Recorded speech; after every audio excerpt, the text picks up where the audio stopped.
Happy New Year, everybody. It's Jonathan and Travis back with another edition of the Southern Ontario Dirt Show podcast. First one for 2024. I guess this kicks off officially season 3 after we're back for the holidays.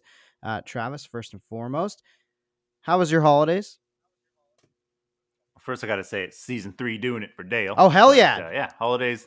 Season 3 doing it for Dale. But yeah, holidays were great. Time off from work, time with the family and friends. My friend Doug was down from California. Spent a lot of time with him. His family's like my dart family as well, from my dart team. And yeah, that was about it. Nice. Yeah, I was on air with 97.7 a whole bunch. So I think I ended up doing something like, I think I was on air for 18 days in a row or something, between the fact that That's why this part of the year is my favorite, because you're on the air all the time. yeah, you get to hang out with Even though me. it probably wears you out. Yes, I'm tired. I was tired, but I'm also rejuvenated because I'm looking at racing stuff, which is pretty exciting, honestly. It's about that time. It's about that time. Start thinking about it. It creeps up on you real I'm quick. not gonna lie. I was pretty needed motivation to get going in the shop, but that new year will always get going, because I had a bit of a rough year last year, and so it's hard to get motivation going, especially when you have to do your own engines and stuff and all that. But it's starting to kick in again. Yeah, as soon as that new year clicks. yeah, it happens. It happens fast, man. I always feel like forever I was, because before I really started following dirt racing, I was kind of the guy that I felt the racing bug as soon as like the Roar before the 24 would get going and all that preseason testing for the IMSA series, and even I feel like even some of the NASCAR like preseason Thunder stuff got going in January. Sometimes there's Back in the day, that was awesome with the primer colored cars with the numbers slapped yeah, on the right. sides. So That was the best. that was even though it was boring to watch, it got you going. yeah, right. So for me, I was ready for it when that would happen. Now it's even earlier because I just wait for the Tulsa shootout, kind of like almost ending 2023 into 2024, and that feels like the unofficial start to dirt season, and really the Chili Bowl is the start. Yeah. The dome's in there too. Yep.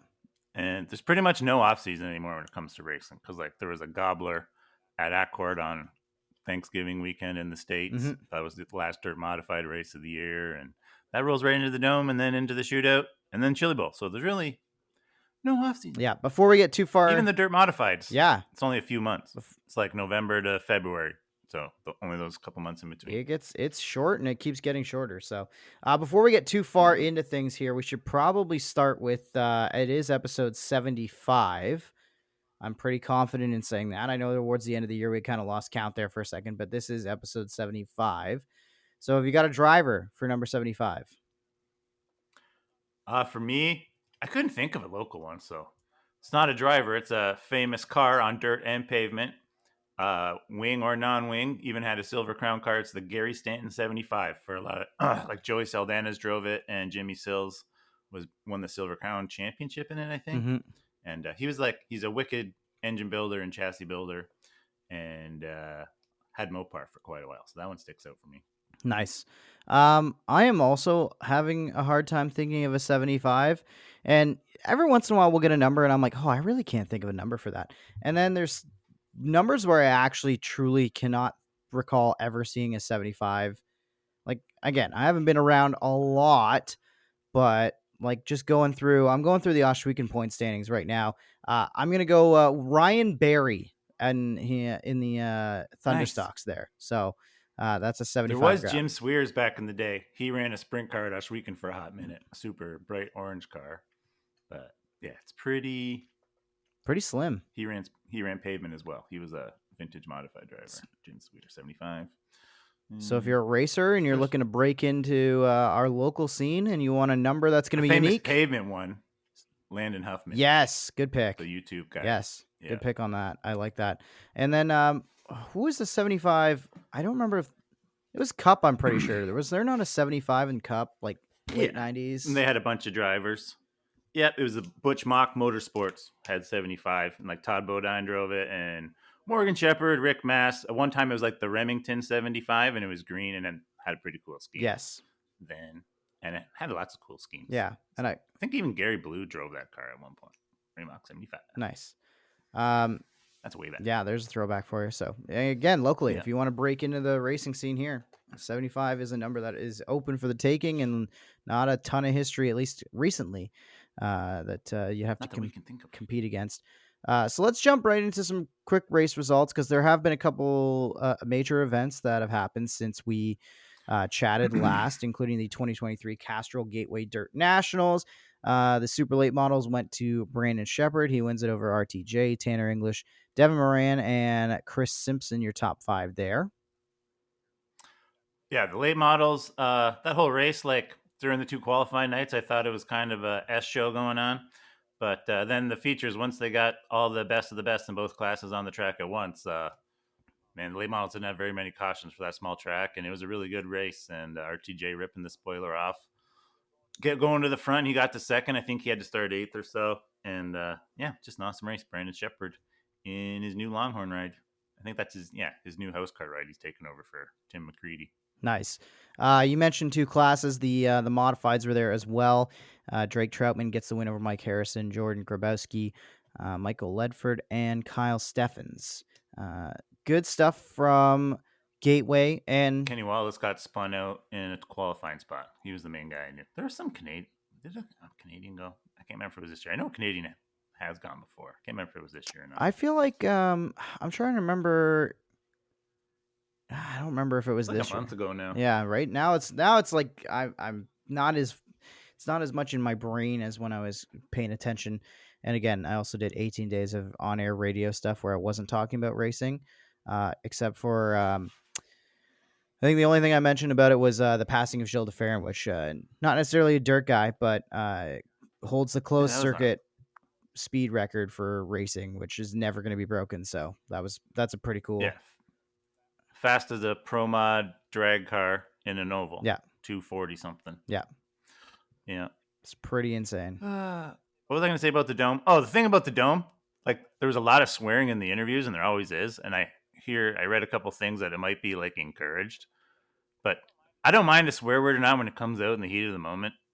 I even had a slip of the tongue when I was announcing at Humberstone last year when we had that crazed fan in Victory Lane. And I remember that. Right, it just slipped out. No one noticed, but there was one in there, and it's so I don't mind if it just slips out. But when it like some of them just felt so like they were trying to be cool about it, and pretty cringeworthy. Actually, The best racing wrestling style promos that get cut are always the ones that are least planned and least expected. You know, like I think of Denny Hamlin earlier. I can tell this when year, they're forced. Or last year, I guess I should say now. First one for the year. I knew that was going to happen. But yeah, remember Denny Hamlin gets out of the car at Bristol and he's like, "I just beat all your drivers," or "I just beat your favorite driver." And somebody goes, "Oh, which one?" And it's like, all of them. Like that was a natural off the cuff comment. And the same thing happens at your local dirt tracks and even on the national stage in terms of dirt world. Like, don't make it forced. Just let it be its own thing. And yeah, I don't know. I hope they're not encouraging them to swear and stuff. Like, again, I'm not. Oh, I think they are. I'm not like to get silly in the interviews. They do that whole intro thing. Yeah. That whole you what like, oh man, some of that's pretty tacky. Yeah, exactly. But cool. I see what they're going for. I just feel like there's better things that you could borrow from other sports.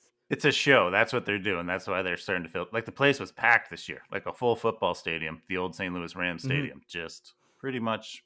It's the first time they ever had to open the up top, I think.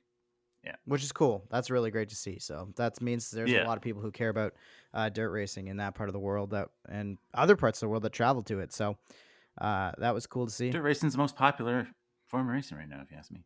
It seems like it, right? And it's just got that unique sense or that unique. It's got the unique ability that it's also so local and so national at the same time, because you got now 2 major series that you can follow that are going to tour around. Plus, you got your local stuff. It's almost like hockey that way, right? Yeah. Where your local Stroke Like Me has had starts against your Brad Sweet, Or no, I don't think I ever did race against him, but I've raced against the Outlaws and stuff. Yeah, exactly. And Steve Kinsler. Like, pretty crazy. Yeah, you get to say that, and then there's... That's the one thing about racing I love. Yes. If you can just show up and do it. Yep. If you can make the show, you can race against the top level competition. Yep. Speaking of shows, the Tulsa Shootout went down in the closing days of 2023. I'm just going to quickly rattle off some of the winners. I think that probably makes the most sense because there were a ton of races. I was watching off and on all weekend. I was also fully invested in the Dart World Championships, which was won by 16-year-old Luke Littler, who looks 35, but apparently he's Right? 16. I'm sure people have seen it on the I saw internet. that kid and But yeah, I'm like, there's no the way guy he's does 16. not look 16, and his girlfriend's like 22. I'm like, I don't know here. But Yeah. anyway, so yeah, I was invested in the Dart World Championship and the Shootout all holiday break. Yeah. It went to let's start with I guess the winged outlaw A main went to Emerson That's the Axum. main That's one. the main event Yeah. of the uh whole procedure really. Let me skip through all the B mains here and then get to the That was non-wing. his second one in a row for Axum. He's an up and comer in non-wing sprints, and he's a wheelman. Uh, I'm sure he'll want to make his way to winged sprints as well because that's where the big money yeah, is. for sure. Blake Hahn gets the win in non-wing outlaw A main. Yep. Glenn sponsors him on his sprint car Mm-hmm. anyway. GSR on the 52 sprint car, and yeah, his grandpa or whatever it is, Emmett Hahn, like runs that whole show and invented the Chili Bowl. So Yep. he's one of so many drillers in that race. I think he's the all-time driller winner for the shootout. Ashton Pretty sure. Torgerson is the winner of the winged A class A main. No Yep. way. That's one of the kids that fell out of his car. That's the family. Yep. And then, did we talk about that whole story where like I think we did touch on it, where the dad got critical about old guys in sprint cars, and then like it just opened up the whole like Twitter still burns them nonstop about falling out of their car. Like people are I so think so. unsensitive to it Yeah, now, I do remember and talking like about they that. won't really. Yeah, so that's that family. There you go. They got her done. They got her done. They tightened the belts up this Yep. time. A name that was mixing it up in some of the other races, but got a win in the stock non-wing was Frank Flood. Yep, he's another shootout. What do you call it? Veteran, mm-hmm. and lots of wins, and he's definitely a name you always hear in the shootout. And let me get to another result here. Let's get to the junior sprints. So A main went to Braxton Flat. If you're curious about any of these races too, I just went through Flow Racing's YouTube page, and they actually have about a 24 video series. We're kind of recapping all things Tulsa Shootout. If you want to go and watch that, I encourage you to do so. But yeah, the junior sprints went to Braxton Flat, and that was kind of all the main action from the Saturday. My favorite part of the whole shootout is junior sprint interviews. Like they always interview the kids, and they are the best. Like there was that one video. Did you see the one about the kid calling about the bump and run? Yeah. Did you see I that did one? see that one. Or is this like the most genuine kid ever? Yeah, my dad taught me when we were just learning. We call it the bump and run, and then he explains it perfectly. Is like the best. That one. Love that stuff. There was we have to touch on the kid that what was it? What did his interview say? It was like I'm doing it for the hot moms or something like that. Yep, doing it for the hot moms out there. He was drinking Kevin Swindell's Victory Fuel cans, and I saw that on his car. I'm wondering if that was like maybe someone definitely put that in his ear. Yeah, say something outrageous because it'll go viral. Yeah. The other one I watched too from the junior class, I guess it was Wyatt Miller, a grandson of Dale Earnhardt, Dale Earnhardt Jr.'s nephew. He got a driller this week as well, or this past week, I should say. Which class did he win again? Oh, I can't remember which one it was now. I thought it was junior sprints. I thought it was junior sprint, not junior sprint stock, maybe. Let me see if I can grab that one quick. Hang on. But in the meantime, I did want to shout out the thing I wanted to point out about that one was the fact that they had like a red flag situation, I believe, a flip with 9 laps to go in his particular feature event, and the you can tell this kid hangs out with Dale Earnhardt Jr. because of the way that the way that he answered the one question. He's sitting behind the wheel of the car, and they're asking him like, "Oh, how's it feel? You've been dominating this thing, blah blah blah blah blah, whatever." And then he goes ahead and he starts watching the stands, and there was a fight that broke out in the stands.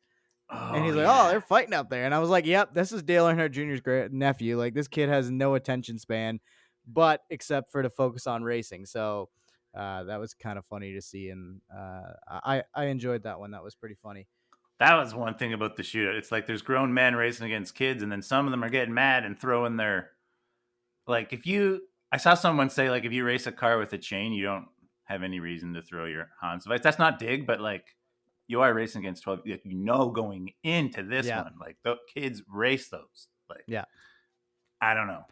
yeah. I'm trying to That's see. a bit weird with the micros. I'm not gonna I'm lie, watching the because the highlights. I'm trying to see straight what up 10-year-olds racing against with adults, or not 10, but like 12 for it is. sure. Kind of weird, So eh? Like it's just a weird yeah, concept to see them like, going at it. He won but then also I wish we had that stuff because it's so much better to learn in race. for dirt. It doesn't say what actual division he's in. It just says 360. Oh, restricted A class. That's what he won. Restricted A That's class. what I was Thank you. thinking. Got it. Yeah, so those cars wheel pretty good. Yeah, those aren't no Honda motor on them No, things. it was fun racing to watch. I gotta say, one of the things I think towards the end of the Tulsa shootout, they kind of built the inside berm up a little bit, and that was throwing some of the drivers Mm-hmm. for a loop because they were attacking it, I guess, through the week pretty aggressively. And then by the time they get to the point of like actually needing to, how do I say this? It's like by the time they got to feature time, it was built up and they couldn't run it over the same way. And it kind of changed the way races played out. It was interesting to watch. I really enjoyed what I saw from the Tulsa shootout, and hopefully that's a good sign for what we're going to get for the Chili Bowl. Yep, it's always the wicked lead into the Chili Bowl, and yeah, here comes the Chili Bowl. I'm sure it'll be the same as every year. The take too long on Saturday, but my favorite part of the Chili Bowl is all the qualifying nights Yeah, anyway. for sure. So we should jump into, I guess, some bummer news locally to talk about, which is the Action Sprint Tour has gone away. No more Action Sprint Tour, no more crates touring class happening throughout Ontario, Western New York, Quebec, all that sort of stuff. Anything like that would maybe happen. Uh, Kind of a bummer, but it See me makes sense, pers I think, right? Yeah, but yeah, me personally, like I didn't like I saw this coming, and like Clinton had talked about it on his show a couple times that they couldn't get the car count. It wasn't going to happen anymore, and then Pinty's money went away as well. I'm pretty sure because it's going away everywhere, and that's it, done. Yeah. But I think the biggest me thing personally, I'm selfish. I hope it opens up a couple extra 360 dates at Maryville because yeah, that would be great. that's just me being selfish. That would But be great if the 360 can replace that. I'm not opposed to that. Something I did want to, I guess, speculate on or maybe ask your opinion on is with with Oshwegan being the kind of the home of the crate class. It it kind of feels like because they're so centralized there, it's kind of hard to build a car count anywhere else because you just don't get a weekly class that encourages people to jump into crates. I think yeah, you touched on a great point, which I was wanting to make this point as well. Like the one that it hurts the most are all the guys out at Brockville and Hmm. stuff that had all those tour races, and those guys were gearing up to come here a lot more and stuff like that. And then they got this news dropped on them, but they're just gonna have to come to West Weekend a little bit more. And then Brockville is running them every week as well, and Can-Am. So uh, yeah, you still got options to go if you want to do other stuff, and I'm sure other tracks will still have a race or two. It's just not going to be the Action Sprint Tour anymore. But yeah.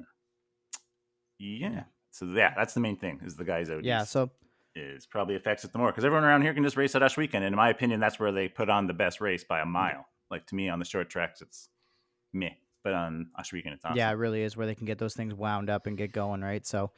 So you mentioned Oshweek, and we don't have a full schedule from Oshweek just yet. I'm expecting that probably within the coming weeks. But something did want to talk about that Oshweek is heavily involved in is the Empire Super Sprints, the ESS. Lots of dates out on their calendar, including multiple events at Oshweekend. They've listed the NASCAR night and the Northern Summer Nationals, which are Thursday the 11th of July and Friday the 12th of July. Uh, those ones happening there, as well as the Northern Sprint Car Nationals happening Saturday, uh, September 14th. So, couple notable events that you can circle on your calendar if you're an Oshweekend fan, if you're planning on going there. But in general, really liking what I'm seeing from this ESS schedule. Couple really close ones for us in Southern Ontario and in the Niagara region in particular. I'm circling Friday, June 7th at Ransomville. We got a couple Canadian dates at Brockville and Cornwall, also in June. That's cool to see. What are you highlighting? What are you liking about this schedule so far that you've seen? For me, I'm pretty sure my schedule this year is just gonna be Ash Weekend every week, the Maryville races, whichever those happen to be, and probably a Fulton a few Mm-hmm. times. and Ransomville if Oshwegan's off that night with the ESS, because ESS pays pretty good and Fulton's awesome. The Utica Rome race isn't as there, so I probably won't do that one because it doesn't. That one's more in the middle of the season. But the main thing about the ESS schedule to me was unveiling those two Oshwegan races, and it pays $5,000 on the Thursday and $10,000 on the Yeah. Friday. And for them, it's non-points, so those guys can pick or choose to show up or not. But it's also co-sanctioned with the GLSS out of Michigan and Ohio. So it's kind of got... Clint did the one thing to get me a little excited about the Pinty's race again, and he created one of those races like we used to always have, where all the sanctioning bodies would come together. Back in the day, I'm gonna have like one race where 50 cars would show up and it would pay really well, and that's what he's created. So, like, basically, in my opinion, this is gonna overtake the shine of the cast car race. Like, we're the show. Like, if that's not the show, like, that's what everyone's gonna be there to see. Yeah. Because it was clear last year that people are kind of sick of Pinty's under the fans because there wasn't that many people there. It did hurt with the rain where it split up. Yes, But that killed it. even the first day, there was no rain the first day, and the stands weren't packed. And at all. I just think the For days sure. of the week are going to work better. Having it on a Thursday night with the Pinty's night, and then you guys racing as well, and then Friday night you On guys Friday. have your big show, Yeah, that didn't which help is either. On the typical. Monday, I think Tuesday. that's really gonna make that event that much more special. It's going to make it way better. There's a lot of rumors that the event is also going to coincide with an SRX appearance. I don't believe so. Now that No, that got yeah, squashed. because I looked at the schedule. That's some other stuff I can talk about too. Because Clint unveiled on his show like the financials they were looking at to put into that race, and it was like 400,000, 500,000 ish, or like 350 US ish or something. Like, it was crazy numbers. Yeah, it's so like, if you're that willing to put in that much money, like, have a 5,000 win mini stock race and street stock race. And I don't know, like, I don't see why we would have to, like, I get getting those, like, to me, I'm not an SRX fan. That's just me personally. Like, I don't like it. It's like that much money for a 12 car race. Like, I get there's some cool drivers in it and stuff. But like, that's just, I don't like, it's not you for gotta me. have the money to make that back, like or the place to make that back. And you know, Oshwegan is a top That's level other stuff he was talking facility, about. but how do you make, double your money on that? He was talking like $70 tickets and stuff, and like he had a whole thing on his show about how this and that. But like, to me, if you've got that much money to throw around, just toss it all into our local divisions, and the fans will show up. Yep. So that just as much, if not even more, right? Like, that's, if not like guaranteed more, in my opinion. But yeah, and I agree. You could have higher paying races in all divisions, a few each year, and have a bunch of money left over, and everybody's happy. Exactly. So, I'm not going to sit here and say I'm glad that it didn't happen or it didn't come together, but I'm definitely going to sit there and say that I think it worked. Of course you are. I think it worked out for the best case scenario, and I think at the end of the day, our local talent is going to get the investment from the promoter, and that's I think the best thing you can hope for. Yeah, and what led to this is the ESS schedule. And another thing that got unveiled is Canadian Sprint Car Nationals this year is 20,000 to win, 2,000 to start. So that's 500 more than a normal feature win, just to start the race. Yep. So that's why I love that race so much more than SRX. That's just me. Me being selfish again. TC being selfish. Well, you better be on your game come September 14th. That's all I gotta say. Putting it in the show is like a win. Yeah. That's 2 years in a row. I got to do a silly thing in the intro. Yep. This year I promoted the sticker. Yeah. San Antonio Dirt Show. Maybe this year we'll get you like a... That's my favorite part of the year. We'll have a t-shirt for you or something this year. Maybe we'll make some merch. You can hold the merch up at that. Yeah, or we'll get you a hat, and then if you end up on the podium, you can do the whole thing of pulling the hat out of the race car and putting it on your head. Oh, imagine That'd be cool. Jeez. That'd be wicked. We should probably talk about a couple of other sprint car racing series. In fact, we've got schedules for the World of Outlaws and for the High Limits. Do you want to start with the High Limits?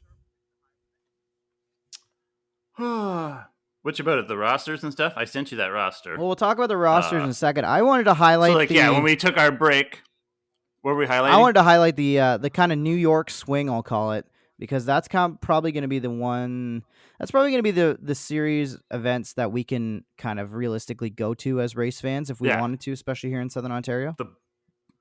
The bummer for us is like that's going to coincide with the opening weekend and Oshwegan, so you can still roll out to Fonda and watch Saturday or something. But yeah, So that's what we were talking about before. We were wondering if there was going to be any New York races, and there is.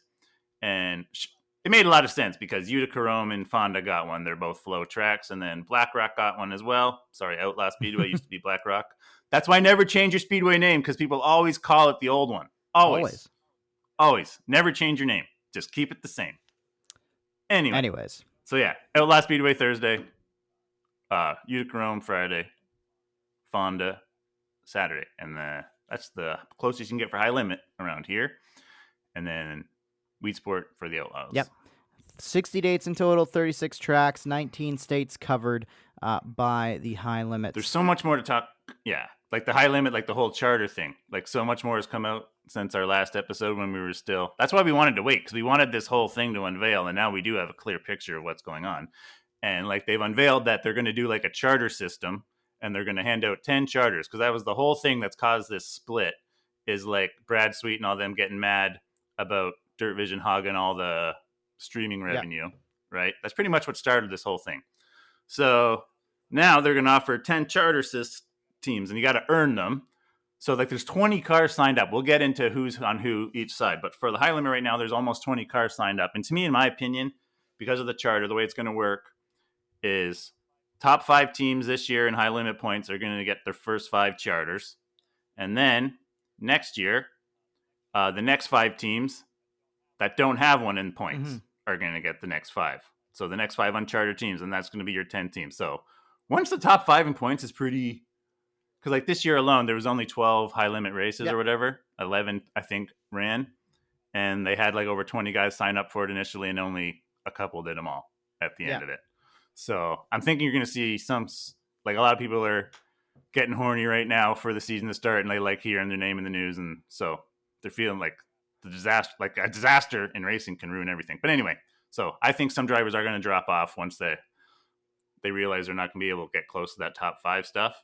But yeah, crazy stuff with that's going to get 50%. The charters are going to get 50% of the flow revenue and split it up. I'm pretty sure. So that's the thing about the charter. I think the charter system's fine as long as you're going to talk expansion. Like if you're going to keep it at 10, like I don't see how you're going to grow your series. It's just going to end up being like an all-star series where you're paying like top level talent and that's it kind of thing, right? And then you may get the occasional like Kyle Larson who can't commit to a full schedule, but will still race the big money shows. Like that's what you're going to end up getting.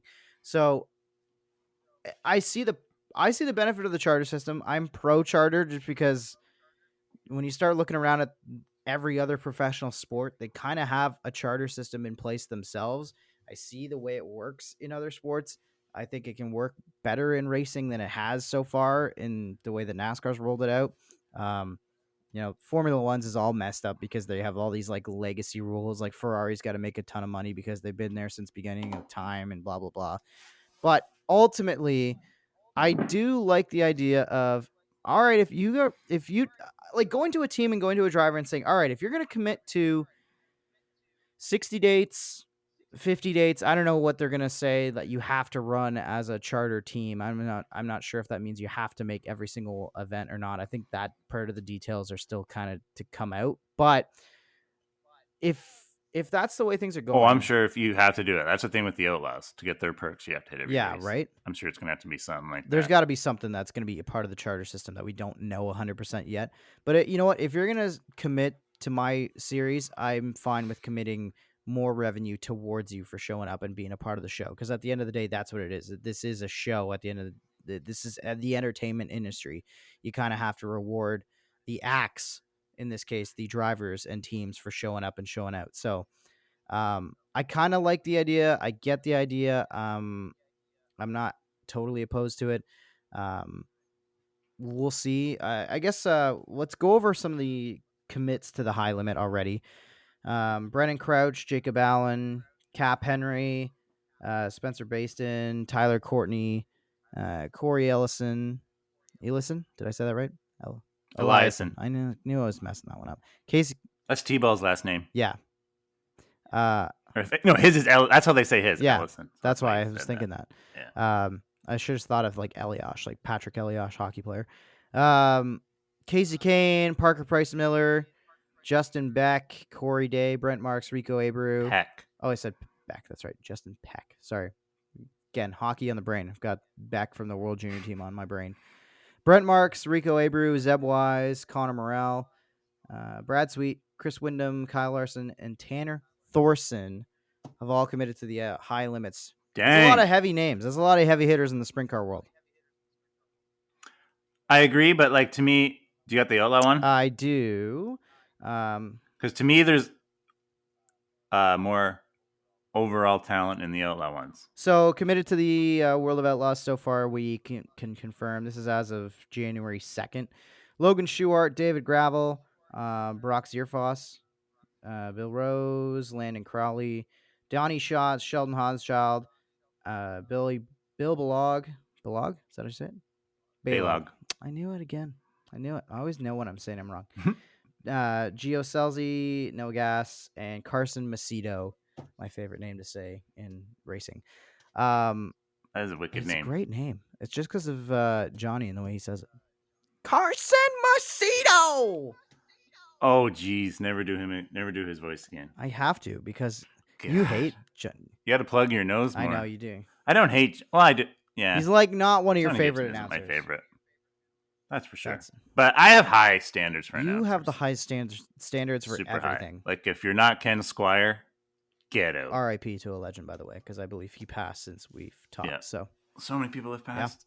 It's insane. Yep. Okay. I did want to take a look at the World of Outlaws schedule and shout out some of the local events for us, or at least ones that kind of we can make. So let me get to the kind of New York spot here, like Weed Sport. The World of Outlaws Empire State Challenge happens on my birthday of all days. So maybe I'm spending my birthday at the racetrack this year.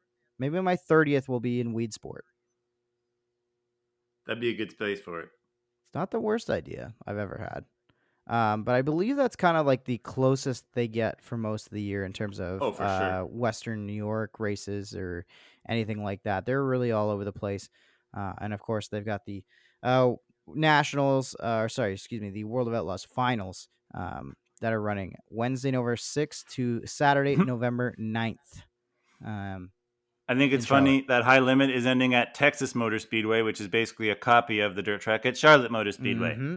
I thought that was kind of funny, too, how that worked out. This is going to be wild. I can't wait to watch this. I'm going to have Flow and Dirt Vision subscriptions, that's for sure. And I'm going to be watching both. Yep. To me, a little more overall top talent on the Outlaws, like Gravel, Macedo, Schatz, Schuhart. Selzy was fourth in points last year. He had a super wicked quiet lap, and he won one of the High Limit 50,000 races too.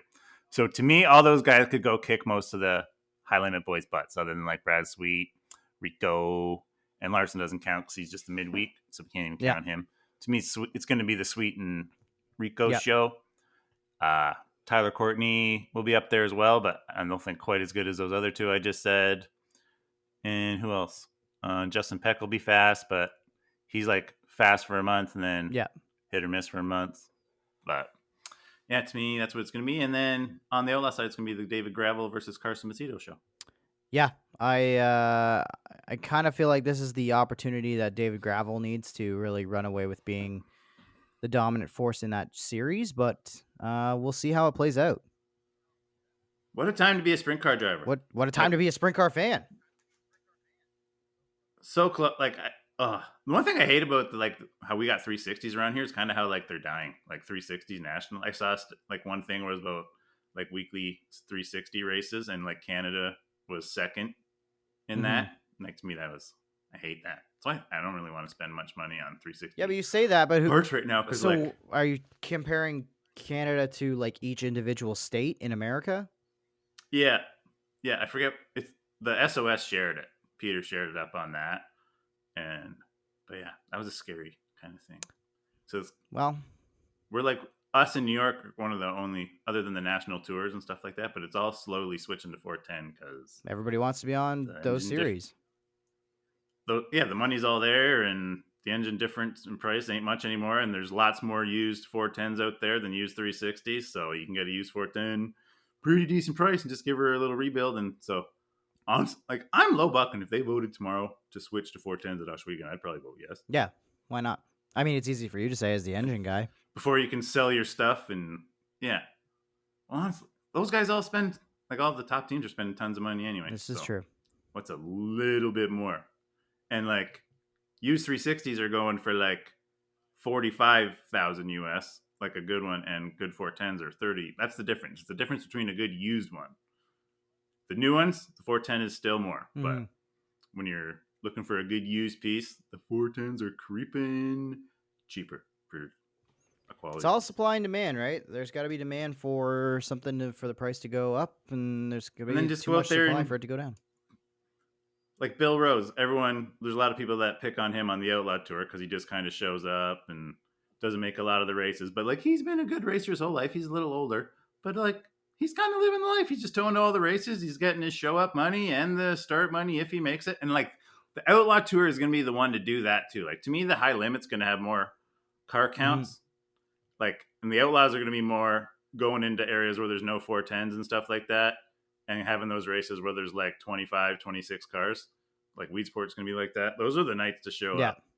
Like those are the nights for like for a guy like Bill Rose to get on the show, and then he's making the good money. But even then, like they pay wicked in points. The points ain't so bad. Like 15th in points, I think pays pretty well. So he just does that all year, and the tow money pays his gas, and he just lives the dream. So Just a little bit of commitment. That's all it right, takes, right? A little commitment. If yeah, you can make that schedule work, you can make it pay off. like right now is the biggest opening ever to do something like that. If you were ever thinking of doing it, now is the Heck, time you've even been saying that you're because thinking about it. there's, I know, I know, yeah, I'm just dreaming, but like, ugh, like it is the opening right now because they're split Yep. up, and the Outlaws have way less committed people, So and then far. they give the, there's pretty much no one else.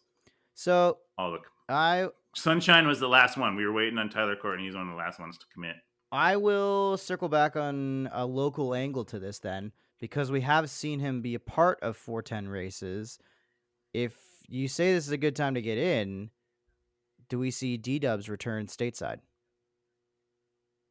Probably not too much. Definitely not too much work going on.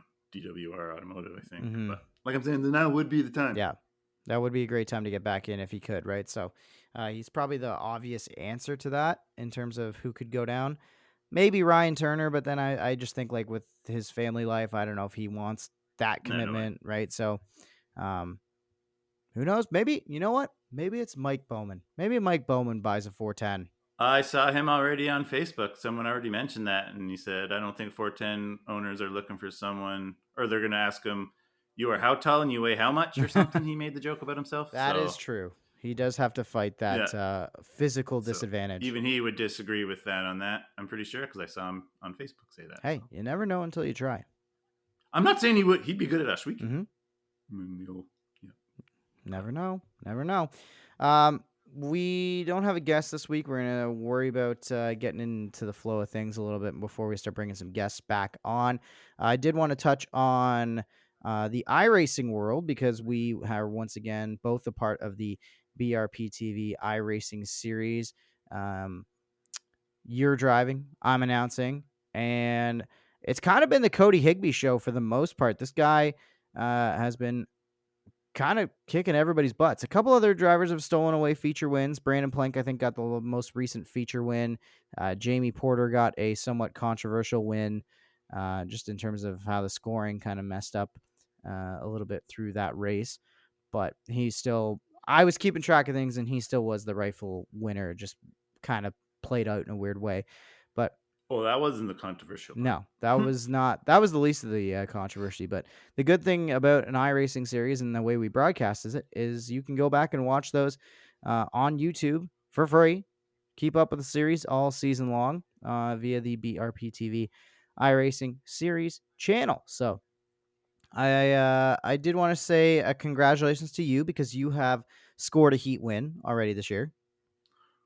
Woo! Yeah, something that Actually held her together for 8. I'm good at Lernerville. I qualified on the pole there in an official and finished second there the other night. And I was third quick there. Everyone was saying to check my tires in the Discord. So everyone was giving a good laugh at me being quick in time trials that night. And then, yeah, I held on to it for the heat race. Bloody miracle. Yeah. We are not that far into the season. I think, 4 or 5 feature events, I think, something like that. So I will. I do have the points in front I've of been me. having computer issues. Yes, that's been kind of your biggest problem. Once the feature starts, I lose my frames per second, and then I just kind of don't want to get in any wreck anybody because it's hard to. Yeah, but hopefully I got it fixed. Yeah, hopefully. I don't know what you got to do. Upgrade your computer. All the officials work. I run normal officials, and they have like over 100 frames per second, 120. But once I load in that league and the feature loads up, the heat race was fine, and then you load into the feature, and then it is choppier neck. So good. Weird. Cody Higby is your points leader. I said he's been winning a heck of a lot, and he's leading the points right now over last year's champ Ryan Beagle. Gavin Isley sits third in the standings. Dominic Roselli, Anthony Roselli, fourth and fifth. Our buddy Nick Sheridan, rookie, is sitting there in a tie for the sixth spot in points with Dean Reynolds. Jeff Sharp, Matt DeRitter, Brandon Plank ran out the rest of the top 10 in terms of drivers right now in points. You've got some making up to do, but again, you just mentioned you've had some computer issues. So I think you can get up there and mix it up and maybe steal a win later in the year. Who knows? I'll just take top 10s. That'd be great. Top 10s are wins for me in that league. Yeah, it's a talented league. I'm pretty decent in it. Yeah. The strength of the field is like over 2,000, so not too bad. It's pretty intense. So, I guess I think that's everything. Have we covered everything that was on your list? I think so. Other than when I was watching the Dome, I meant to say this. I was thinking about how it would be awesome to have a building around here and pull something like that off and do 358 Sportsman and Street Stocks. I think right in the middle of February, that would be awesome. Well, if they could ever stop doing repairs to the Rogers Center, maybe you could get it there, but probably not. Oh, that place would be so expensive. Well, that's the thing about the St. Louis Stadium is because no teams are playing there anymore. That makes it really easy to do. It's abandoned. Makes it easy. Beyond that... Although it would be the off-season for the Blue Jays, but... I'm trying to think what else you could do. I mean, you want to talk about stadiums that aren't in use. I want to see dirt modifieds, our style, center steer, on an indoor track like that. They already did the short track at Action Track USA this year, and it was awesome. So I think indoors on a track like that would be just as awesome. What about we all make Don't bring your good body, though. What if we make a trip to Quebec and do Olympic Stadium? Ooh. Now, they need to put a new roof on that place, is apparently, because I read an article of that's why Taylor Swift is not playing in Montreal. There's so many dirt mods down there that that idea would work. That's what I'm saying. I think Quebec could pull it off. There's a lot of money for racing up there. Right. There's a lot of passionate fans. Can you imagine 70,000 people packed into Olympic Stadium to watch some dirt racing? That would be pretty sick. Just saying, if anybody out there's got deep pockets and wants to put on an event, that could be pretty special. That was another thing that blew me away about the Dome is most of those cars had brand new bodies on for that thing. Like, what the heck are those people thinking? Like, oh, we're going to use it for next year? Like, all the quarter panels were laying on the track the first 2 nights, just ripping them off on, like, new bodies for that stuff. I couldn't believe it. Yeah, I would. I'd be cheaping out. I'd be saying, just get the stuff that it took me there, run what you brung, and hope for the best. If someone could get an actual dirt mod race going like that around here, like people would have just old cars just for that race. Definitely. Yeah. All right, buddy. Let's wrap it there. Thanks, everybody, for joining us on the Season 3 debut of the podcast. We're going to try to be a little bit more active on the socials, so make sure you're following us on Instagram, on Twitter, which is now X, but I will always call it Twitter, on TikTok. It's still twitter.com. I know. That's what I said. You never noticed that? Yes. It's Twitter. Don't fall into his crap. Whatever, Elon. So. Yeah, Elon. Trying to make dirt racing electric. How dare you? How dare he? So make sure you're following us on socials, and we got some more exciting news to come about how you can further support the show. Working on that behind the scenes. And we'll be back in. I think we're gonna wait 2 weeks, get through the Chili Bowl, and we'll come back with a post Chili Bowl episode. Yep. All right. Talk to you later, everybody. Thanks for coming along on the ride, and welcome to 2024 in the Dirt World on the Southern Ontario Dirt Show podcast. And the